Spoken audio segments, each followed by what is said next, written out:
Continuăm seria dedicată designului sistemelor de iluminat, iar astăzi vorbim despre iluminatul arhitectural. Fie că este vorba de un candelabru suspendat central într-un foaier pentru o iluminare ambientală maximă sau de lămpi încastrate peste blaturile din bucătărie, toate aceste elemente trebuie să îndeplinească anumite funcții în spațiul respectiv. Iluminatul arhitectural ne ajută să obținem un efect, o atmosferă cu o lumină bine gândită.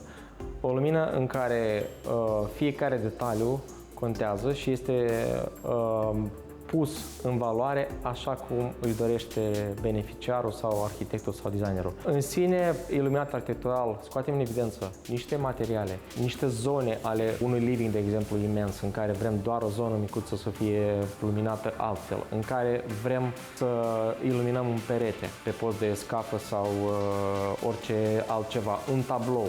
Totul în sine se traduce în un iluminat gândit bine, mai avansat și mai precis. Utilizarea inteligentă a luminii discrete și concentrate va conduce ochiul și va defini anumite zone dintr-un spațiu. De asemenea, direcția luminii este importantă pentru că astfel se pot evidenția anumite elemente de design, ca de exemplu pereți de accent, o anumită piesă de mobilier sau insula de bucătărie. Iluminatul direcțional este modul în care lumina și întunericul sunt utilizate într-o schemă de design pentru a crea un anumit tip de atmosferă. Unul din criterii este unghiul.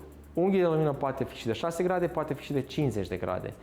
În funcție de înălțimea și zona dorită, se alege un unghi bine gândit astfel încât să lumineze doar acea zonă cu lumină de accent.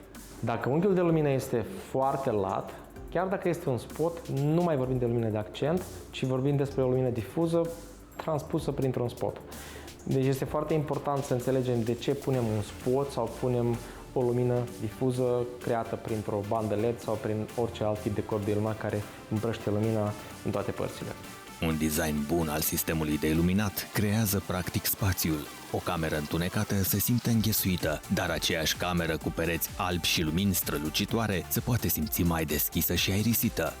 La noi în showroom am creat mai multe tipuri de scene într-un spațiu dedicat demonstrării iluminatului arhitectural, a multor tipuri de accente, pentru a ajuta oamenii să înțeleagă mai bine ce obțin prin anumite forme și prin anumite unghiuri ale iluminatului. Iluminatul ambiental este cel care oferă iluminarea generală a unui spațiu și setează atmosfera cu bazine calde de lumină, însă fără a deranja ochiul prin strălucire. Lumina de ambianță practic nu bate niciodată în ochi, ne dă un confort vizual foarte plăcut, ne luminează spațiul într-un mod indirect. În varianta curentă avem un profil care luminează în perete. Banda LED este aici. Aici efectul este unul foarte, foarte plăcut.